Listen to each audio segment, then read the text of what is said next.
Hey, Chris, are you sick of the multiverse yet? No!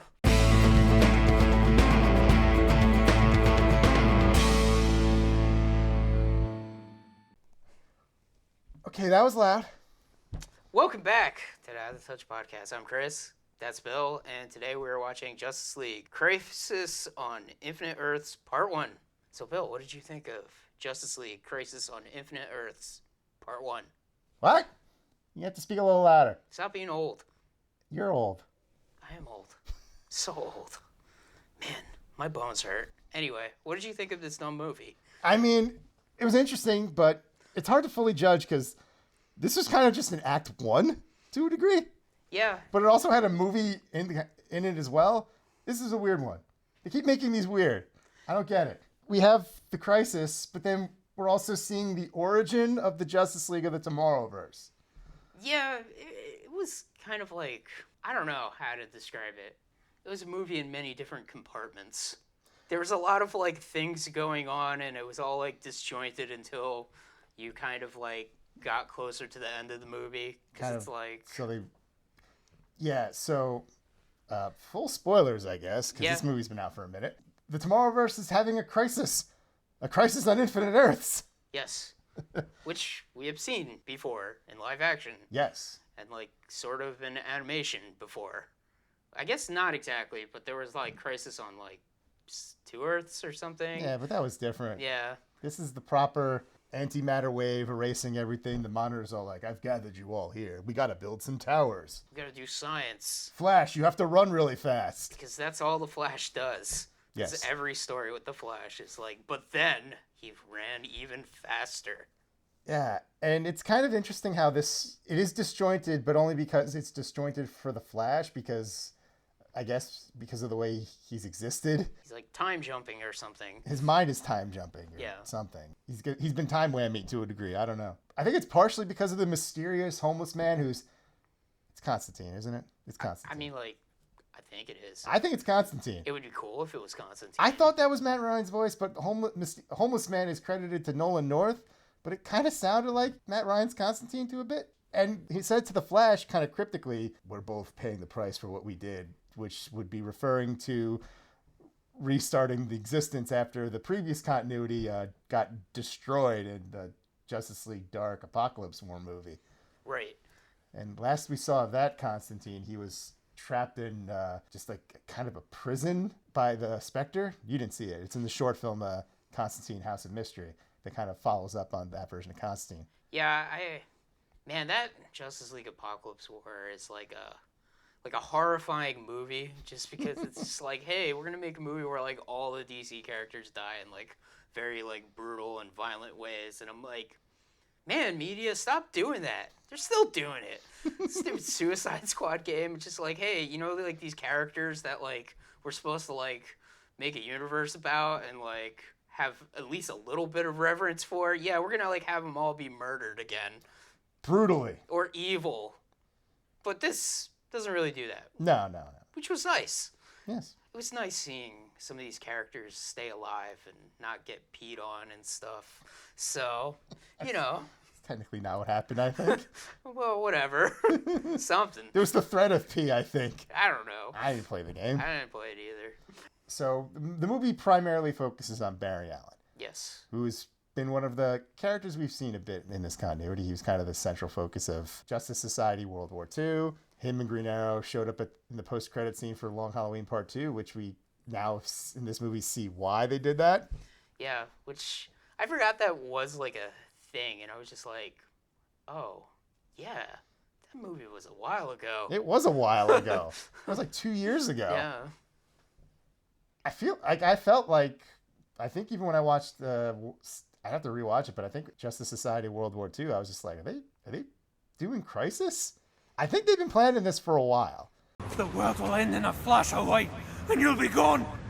You'll all be gone, just like the others. Okay. So much so, in fact, that there's rumors, and it's just rumors. They haven't been confirmed. Let's face it, might not be true. But Part 3 might feature an appearance by the Batman the Animated Series Batman voiced by Kevin Conroy. Okay. That would be interesting. It would be kind of nice if that was true. Yeah. I won't get my hopes up, though. I'll let the movies speak for themselves.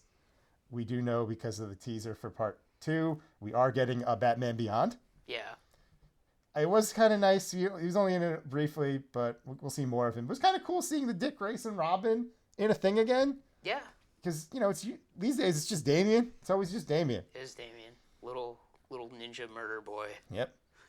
And then, yeah, I don't know. There's like always like some things with like DC that and as we were watching this movie, I'm like, oh, they're fighting a Mazo. I've seen this like 100 times, but okay, whatever. A Mazo. It's an interesting first Justice League lineup. It's most of the ones you'd expect, except Green Lantern said no, and there's no Wonder Woman on this Earth, I guess. I don't know what's the deal with that. Yeah. Yeah, the only Wonder Woman we've seen in this continuity is from Earth 2. Right. And that was like the World War II Earth. Yes. So. Instead of Wonder Woman, they got Vixen as a founding member. Which, I don't know, is like, okay. And Green Arrow, which is random. I mean, credit where credit's due. I mean, the Arrow show has ruined Green Arrow, I guess, for me. But I'm like, well, Green Arrow at least wasn't that jokey in this. But every time when I see Green Arrow, I'm like, what the heck are you doing smiling? That's not what Green Arrow does. And it's like, that's what he does in the comics. Well, the comics are wrong. So he does in every version except the TV show. Yeah. He's supposed to say you failed this city and then murder somebody. He didn't do that once. It's like, what are you doing clowning around? Be serious, damn it. You can still see the influence of other things. There's just a moment we eventually see Barry and Iris's wedding. Why else would Green Lantern ever dance with a redhead Hawk Girl if it wasn't for the fact that it happened in Justice League Unlimited and whatnot? Plus, Green Lantern was Flash's best man, I guess, in the wedding. Yep. Which is like, I guess that was kind of a animated series nod too. I guess so, yeah. Yeah, even though the animated series Flash is Wally West. Who in this is still just a kid? Yeah. Yeah. The Wally we grew up with is gone. No, he came back. Did he? Yeah. Oh, I thought they ruined him. He got better. Okay. Well, that's good. Hey, just goes to show you, just because they ruin a character doesn't mean they can't unruin a character. Good. I mean, last I heard, Wally West was back to normal, wearing his regular Flash costume. He had his family back. He was normal. He was happy. He wasn't causing mass murder. Yeah, they made him like evil or something, and I was like, oh no. I don't know. I just know people hated that story and hated what they did with Wally. So much so that somebody came along and was like, I'll fix it. What do? We just bring him back to normal. Yeah. It's like when they mess around with Spider-Man. They're like, all right, he's just poor, Daily Bugle, dating Mary Jane. Go. Spider-Man cannot grow up ever in the comics. Forever, he's like a weirdo. It's gonna reach a point with Spider-Man comics where Miles is gonna be a 45-year-old married man with 6 kids, and Peter Parker is still gonna be a poor 27-year-old single man. Yeah. And Miles Morales is gonna be like, dude, you gotta get your life together. It's like always helping his like elderly aunt. And they haven't killed her yet, have they? No, only the video games, I think. And the movies. And the movies, yeah. Yeah. But yeah, I don't know. It's interesting. This movie kind of like gets better as it goes on. Like, when you start seeing all like the cameos of the different DC heroes, like when they're in, I don't even know what to call it, like the weird void dimension where there's like a bunch of like Earths. I don't know. Yeah. The Vanishing Point. I don't know. Okay. There's places outside of time and space for DC. But yeah, there's like everyone getting recruited by the Monitor. There's Barry's relationship with Iris. There's kind of the origin of the Justice League. There's Barry running around Earth 3 with the crime syndicate. There's a lot of stuff happening in this movie. There is. It's interesting. I mean, Crime Syndicate Earth is sometimes fun to go to. Yeah. I mean, this version of Ultraman seemed kind of cool because he was just like bored. Like there's like the weird like I don't know, like tribunal they have with Barry, and he's just like not even looking at Barry. His like chair's just like turned around. He's looking out the window. He just doesn't kind of care. like whatever. Can we just kill him? Yeah. I just want to kill him. Yeah. Put his head next to Luther's on the wall. Man, that was very interesting. Yeah, it was fine with. He was the more interesting of the crime syndicate. The rest of them are kind of just whatever. Yeah. Johnny Quick had a bit of personality. The Crisis on Two Earths movie is still kind of the best version of the crime syndicate, with the very mafiosa Ultraman, the sadist Superwoman, and just the complete psycho Owlman and stuff. Yeah. Like, definitely. You know, like it's kind of funny because, like, you know, this version of Owlman, he's not played by James Wood, but he kind of was like sort of doing that type of voice for Owlman a little bit. It's that calm, calculated. Yeah. Like subdued. Like Owlman is just like, I don't know, like a nihilist, I guess. He's just like, yeah, I don't really care about anything because nothing actually matters. I mean, he ends up using a nuclear bomb at one point because they're like, we're going to stop the antimatter wave by punching it. And my mind is like, that sounds like a good plan. Then they're like, oh no, antimatter. Ah! My punches are made out of matter. Quick, what's the opposite of antimatter? Matter. I'll hit it with that. Oh no! It's kind of stupid when you see like Superwoman throwing like cars at it and It's stuff. so dumb. It's And just then like, she does stop and just be like, ah, crap. it's like obliterating buildings, and she's just like, take this, Buick. At least with Power Ring, he's got the ring, so it's like, oh, maybe this could work. Oh no, it's not. I don't have enough willpower. Freaking Ultraman's like, I'm gonna punch it. Yeah. And he just flies into his doom. Yeah, but it's weird. Like the setup of this, I don't really know too much about the Crisis on Infinite Earth comic. I've read it once. Yeah, I've had opportunities to read it, but never really went through it. I'm just like, That's this a pretty dense seems book. complicated. I never bought the trade or anything like that. I read it when I had DC Universe. Oh, okay, yeah. I was like, oh, this is the time to read it. Plus, I think the CW version was coming, so I'm like, oh, let me read the comic first. And yeah, there's hallmarks from the comic there. Like they got to build the tower, which they want to use to protect the planets, and that's something that was from the book, and we see that briefly in the live action version, and we see in the trailer for the next one the freaking Shadow Phantom things are coming. Okay.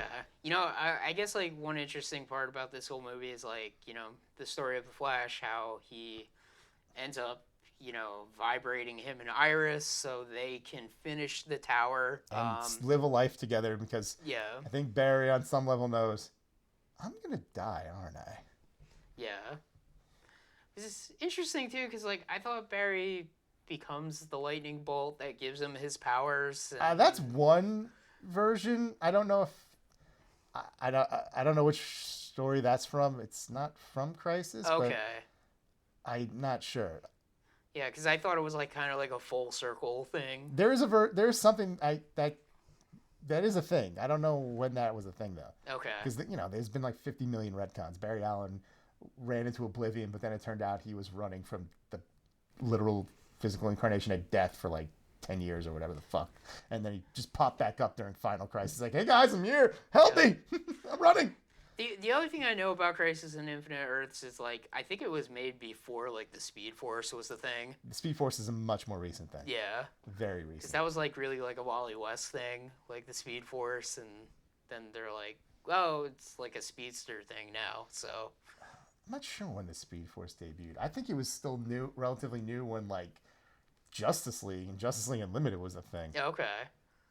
Yeah, I thought it was in like those like Justice League, like Avengers comics, but then again, those were around the same time as that cartoon. Yeah, so the JLA yeah. Avenger crossover was in like 03, I think. Yeah, because I remember, like, you know, Flash goes to the Marvel Universe, and he's just like, why am I not fast? Oh, there's no Speed Force here. Yeah, and Quicksilver, when he's on their Earth, is like, maybe I could try to access the Speed Force and go faster than this guy. He can't. No.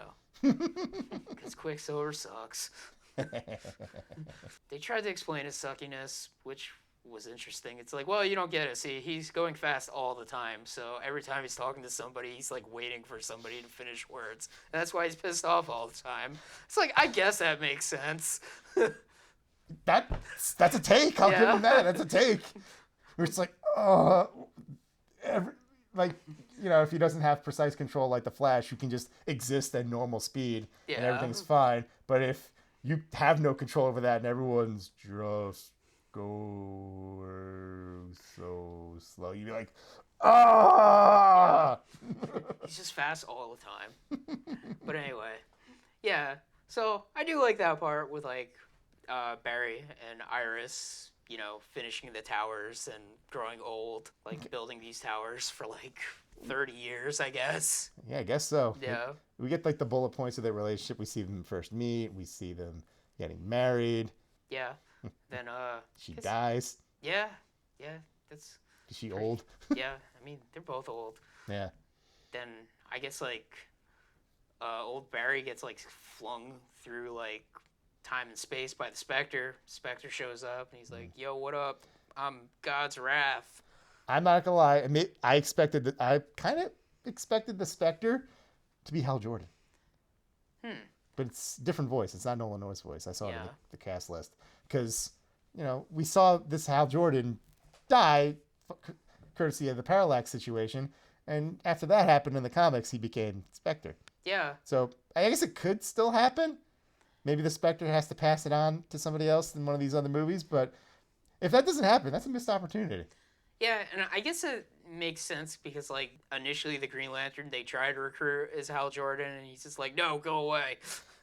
And then like It feels like he does eventually join because him and Green Arrow were like friends. yeah, So I don't know. I don't know. It's weird. It's part of me is just like I like these DC movies, but like it's like, man, I wish they would just do a cartoon. Like They're working on a Batman one whenever it shows up. yeah, they've been working on that Batman one for like 20 years now, and they're like, listen, it's gonna be great. You remember Batman, the animated series? It's gonna be like that, except darker. It's just like, Batman, the animated series was pretty dark. I mean, but whatever. Hey, we got a Superman cartoon last year, That's true, and that cartoon was fun. and there's some more episodes coming, I think. All right, right on. Yeah, and Harley Quinn and Kite Man. Oh yeah. Well, that's like different though. Yeah, That's like they're silly. yeah, it's like kind of like an adult humor cartoon. Yeah, like I said, they're silly. Yeah. Yeah, like My Adventures with Superman's the only like straightforward cartoon we've had Yeah. in some time that wasn't boring and stupid like Young Justice became. Yeah. Yeah. Season 3 was okay, but oh my god, season 4. Oof. But I don't know. It's cool seeing another DC animated movie. The fear is this is the final like trilogy of DC animated movies before everything is folded into one singular universe for some reason. Until the first movie underperforms, and then they're just all fucked. Yeah. Then we're back to darts on a board again. I guess so. I'll say, if the animated line has to end with something, Crisis on Infinite Earth's not a bad way to go out, I guess, because it's one of the biggest DC stories ever. Yeah. It's sweeping. There's so many potential characters that could show up. We saw so many just like hanging around. Yeah. Like I was just like pause and be like, Swamp Thing, Peacemaker. Why is he there? Oh yeah, he got a TV show. Of Yeah. course, that's why he's there. Gotta stick him in things now. Yeah. It's like, look at him. I guess like we'll see what happens with part 2 and then like eventually part 3. I'm excited. Because this is like a direct to video cartoon though, it's just like one thing would be interesting is if they did have different animation styles for like some of the different heroes. I can understand but- why a straight to video animated movie really wouldn't be able to Yeah. do that to a degree. I would say my only criticism with like some of the designs is like I feel like the older Earth 2 Superman, like he's got like the more classic costume. And Yeah. he's got like lines under his eyes. Maybe it's just some gray in the temples. Just a little bit. Yeah. Just a little bit, just to make it easier to tell them apart when I'm getting a medium shot of the two and I'm like not necessarily noticing the lines, They Just a kind bit of the gray. Earth yeah. 2 Superman has to have a little bit of gray. Usually has gray. They did look very similar. Yeah. It's just like, well, you see the Earth 1 Superman, he's a little younger. His face is a little rounder. If we get more Supermans, like granted Crisis in the comics really just had the two, like the main Superman and Earth 2 Superman. I would still like to see a Fleischer looking Superman. That would be cool. I love It doesn't have to be that style, just that look, that costume. I love the Superman with the black and then the S.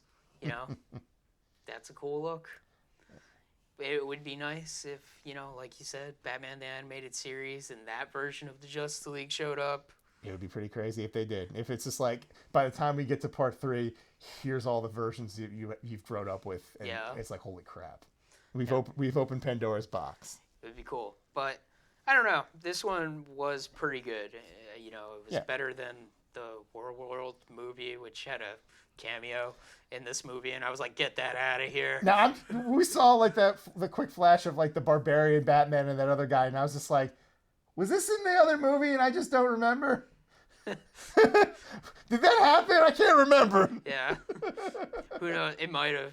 It's just like, I think I was sleeping during that part. You did kind of glaze over in anger once Batman lost his bat helmet. I mean, what's the point of having barbarian Batman if he's not going to look like Batman? I don't know. Just stupid. And either way, I mean, this was an interesting start. A little disjointed, but it was deliberately disjointed. You're kind of in Flash's shoes. He doesn't quite know what's going on at all times because he's almost constantly playing catch up with his own mind. Yeah. He's got to like remember what's happening and stuff, but I think the next one will be more straightforward and linear after that. Yeah. Yeah. Well, we got Supergirl played Harbinger, and judging by that trailer, I'm like, okay, are they going to kill Kara next? Well, isn't that like the big moment? Crisis on Infinite Earths. Doesn't mean they have to do it. But shouldn't they, though? I don't know. It didn't happen in live action. I guess it didn't happen in live action. No, they killed Green Arrow. That's right. And he became the Spectre. Yeah, I mean, to be fair, they kind of put it in the story where it's just like, no, don't kill them. I'll die. There you go. Well, with that being said, check out Justice League Crisis on Infinite Earths Part 1. And I guess that's Out of Touch podcast for this week. The worlds are ending. All of them.